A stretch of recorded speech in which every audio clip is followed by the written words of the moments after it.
His Hello, ladies and gentlemen. It's Lena John and Mal Evans.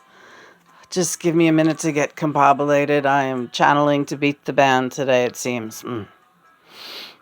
Well, Lena, it's been a long time, and those early puppet shows, we won't bereave the early puppet shows. We won't waste time doing that, but I will say they were great. Yes, Mal. But now's a new time and a new day. Right. So I've been finding that the energies that have been coming through now are all really doing their very best to keep it so mellow for me. Yeah. Well, it's important because, you and John, you had a laugh earlier and I was listening in. Yeah. And you were saying to each other, we were like mad people on those puppets early on. It was such a frenzy. It was manic. Yeah. It was, when you first make that connection with the other dimensions, and especially with the twin flame, like with John, that energy. I started doing all these paintings of vortexes because that's what my brain felt like. And it was really something, and our creativity was through the roof. Yeah. And that's why you've been shying away from continuing with channeling through puppets, right? Because I think, Lena, correct me if I'm wrong, but I think that you have felt that energy might return and overtake you in some way. Nah, not really. I just felt like I wouldn't be able to do it as well, and I just felt like I had so much to live up to because those shows were brilliant. Now that's a great attitude. Yeah.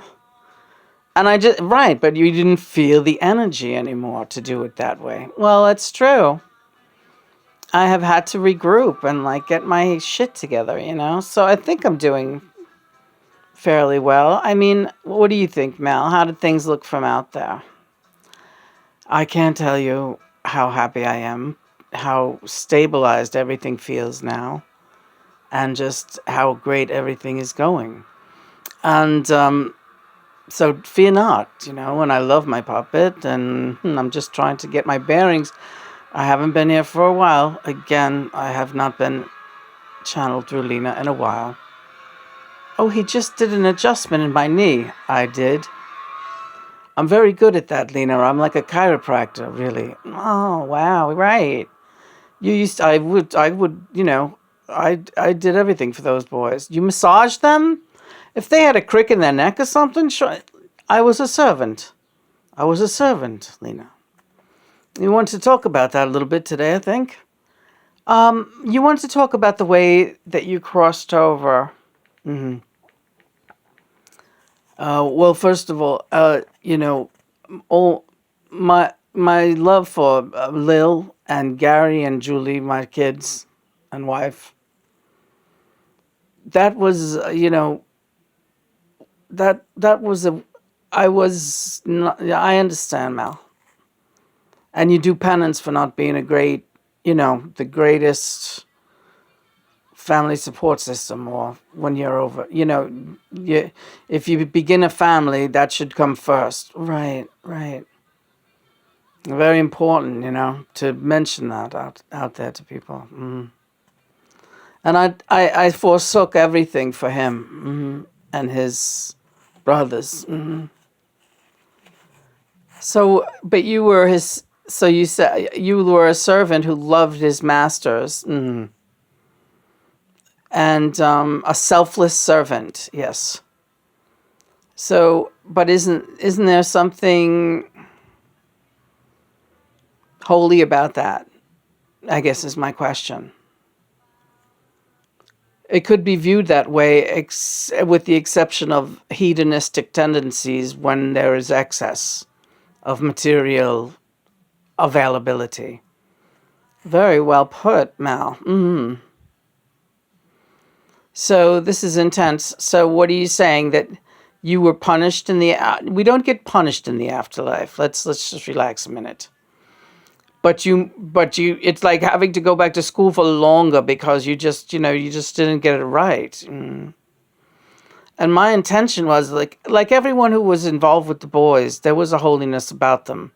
But we weren't really aware that it was a holiness back then. We just knew we wanted to be near them the way that other people worship and want to be near any Messiah. They were a Messiah.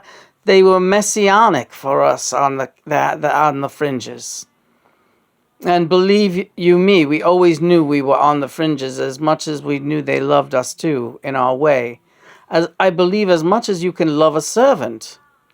People love their servants. I know that I had past lives where but you must not then think them a servant, you see. All right. The very act of saying I love my right. I love my servant is like. So there was one quote, right, John? Right. What's the matter, John? No. I thought we were going to talk about, but we can talk about the other thing later. This is fine. This is good. Go. I love you there, sir. I love you too, sir. We are equals. Yes, we are. Ah, that's nice. What can I bring you? You're bringing me through. That's right. A quick side note on Day in the Life. Mal is the one who's doing that countdown. He did a lot of things on Peppers. I did. That's right. And I was supposed to get writing credit on that too. Yeah, he actually wrote some good lyrics, or input. Yeah, I had a lot of creative input, and Paul promised, but that never came to. All right. So, is there anything you wanted to? No, I'm stating facts. I'm not stating whether or not I feel a certain way, because there's something else about crossing over to the other side. It's all nonsense. I'm just stating facts right now, not to be bitter. But, things are not always on the up and up on the outside. And, well, may I interject, Mal? Yes, of course you can. There was a lot more we could have done for all of those guys, but especially Mal. Mal deserved much more. And his rewards, I'm very happy. He's a happy spirit, right? And I still love serving my Lord, and I love serving him. It's reciprocal. I love this. Yeah, it's reciprocal. It becomes reciprocal, and it all becomes, you realize, oh my God, this was what the part you played when you were down there. Oh my God, yeah, that was the part you played. Holy shit, that was fucked up, man. But you know what, the truth of the matter is, and I know it's true, it was unfortunate, Lena, you asked me about the way I crossed over, and it was pretty traumatic for everybody more, I think, that, but it was traumatic, the policeman shoot you, right,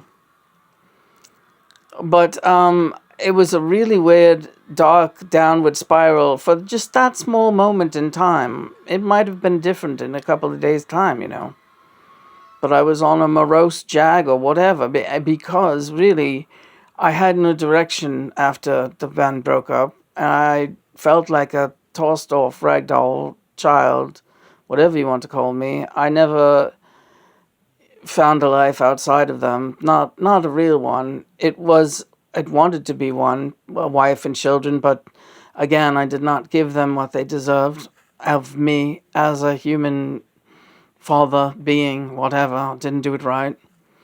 You sound very sophisticated, almost like David Niven. This is the other thing, we all start speaking like the King's English, really, we're not, forget it, Lena, nobody understands. This is the way I love and prefer to speak.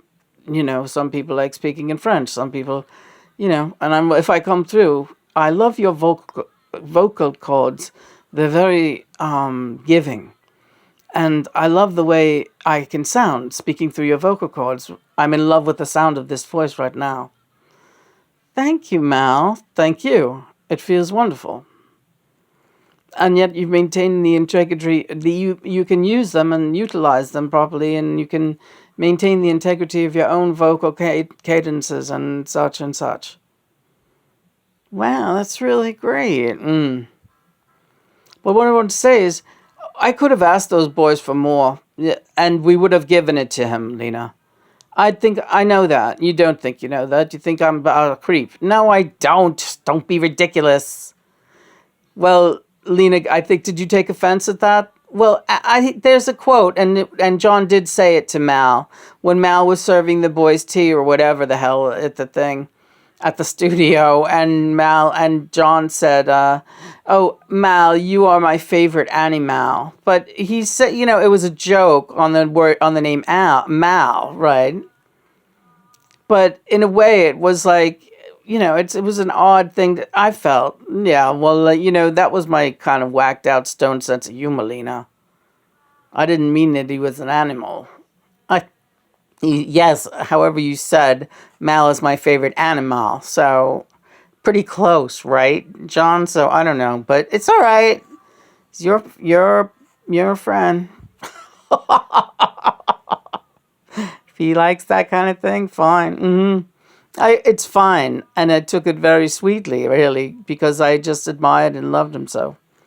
But yeah, those were great days. But and there was a lot that we look back at, and it was great, and great love between us all. But these are the things you learn in life. And John and the boys took on a real aristocratic air pretty early on, in how they. But we were. It was genuinely so much pressure. They needed men like this around, like us. They needed a band of brothers, that was going to be there to die for them. And we were those guys. Especially you, maybe. Yes, especially me. So, but you don't have any... No, I have no regrets about how anything went down. No regrets. I don't have any regrets. I've done a lot of penance, and my family has been provided for. It was, written in the stars that they were provided for, thanks to the boys, memorabilia and such. But it was all sorted out. That's all. I'm just letting you know. And once you get to the other side, it's just very all about learning lessons and being there for each other and helping each other get through certain lessons. And oh, gee, I just love being here. It's great.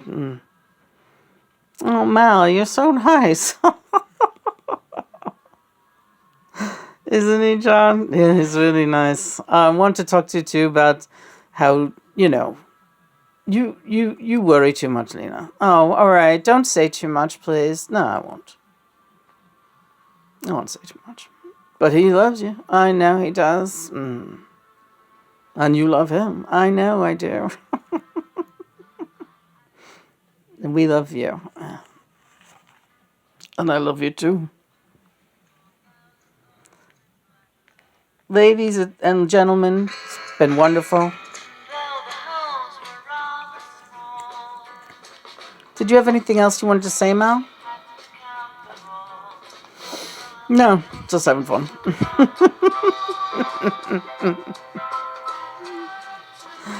Oh, are we going to hear you counting here? I think so. How perfect. Here it is. Here comes Mal.